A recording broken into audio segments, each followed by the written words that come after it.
વિકાસ કહેવાય, આનું નામ કહેવાય વિકાસ. એમને કલ્પના નથી વિકાસ કેવી રીતે થાય.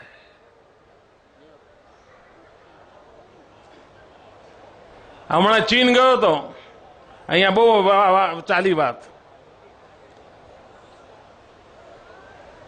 એ તો હકીકત છે ભાઈ.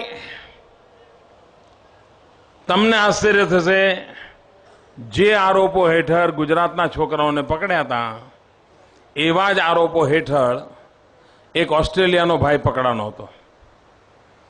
2 મહિના પહેલા એનો ચુકાદો આવ્યો, એને 14 વર્ષની સજા કરી.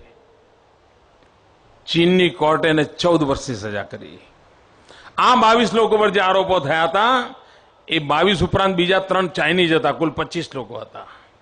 જે 3 ચાઇનીઝ હતા એમને 10-10 વર્ષની સજા થઈ. કંઈક તો કારણ હશે ને, આપણા છોકરા પાછા આયા.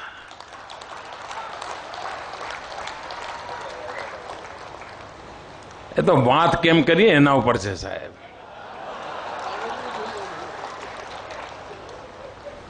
મેં એમને કહ્યું હતું તમારા લોકો મારે ત્યાં છે. આટલું પૂરતું હતું ભાઈઓ.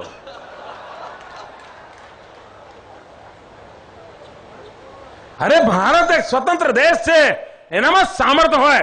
દુનિયાની ગમે તેવી મહાસત્તા હોય, આંખમાં આંખ મિલાવીને વાત કરવાની ત્રેવડ જોઈએ ભાઈઓ.